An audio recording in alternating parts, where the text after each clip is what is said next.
প্রথমে যে কাজটা করতে হয় সেটা হচ্ছে বাবল পেপারগুলোকে প্রোডাক্টের সাইজ অনুযায়ী আমাকে কেটে রেডি করতে হয়।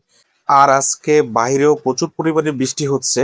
মনে অনেকটা চিন্তা করতেছি যে কিভাবে এই বৃষ্টির মধ্যে ডেলিভারি কার্যক্রমটা সম্পন্ন করি।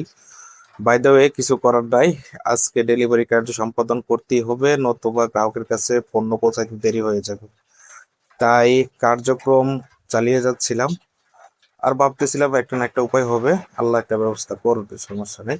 আর ডেলিভারি করার ক্ষেত্রে এই বাবল পেপারটা যে কিরকম ইম্পর্টেন্ট তা বলে শেষ করে যাবে না। আর এই বাবল পেপারটা সাইজ অনুযায়ী কেটে এখন চলে গেলাম প্রোডাক্ট স্টকে। এই হচ্ছে প্রোডাক্ট, অর্থাৎ এটা হচ্ছে একটা প্রজেক্টর ল্যাম্প। আর একটা প্রজেক্টর ল্যাম্পের সাথে 6টা প্লেট থাকে, আর এই 6টা প্লেটে থাকে 6 ধরনের গ্রহ।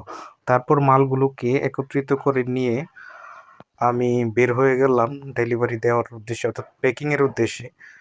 প্যাকিংটা আমি একটা ভাইয়ের দোকানে সম্পন্ন করি।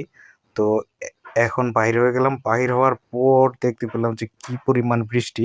কিছু করার নাই, বৃষ্টি টিষ্টি নিয়েই ডেলিভারি কার্য সম্পাদন করতে হবে। তবে একটা জিনিস কষ্ট লাগে, এরকম বৃষ্টি কিংবা প্রতিকূল অবস্থায়ও ডেলিভারি সম্পন্ন করার পর গ্রাহক যখন ডেলিভারিগুলোকে ক্যান্সেল করে। বাইরে এত পরিমাণ বৃষ্টি, চাইছিলাম একটু কন্টিনিউ করি, কিন্তু কন্টিনিউ করা কোনো রকমই ভিডিও সম্ভব হচ্ছে না বৃষ্টির কারণে। দেন মোবাইল বন্ধ করে রাখছি। আর বাজারে এসে দেখি বাজারেরও করুণ পরিস্থিতি।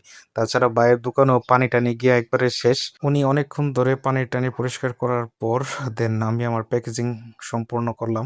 এখন অপেক্ষা ডেলিভারি বয়ের। উনি যেহেতু আজকে বৃষ্টি নামছে, উনি বলছে একটু লেট হবে, তার জন্য আমি অনেকক্ষণ ধরে অপেক্ষা করতেছি। এরপরে ভাই আসছে, দেন ওনার কাছে প্রোডাক্টগুলো দিয়ে দিলাম গন্তব্য যাওয়ার উদ্দেশ্যে।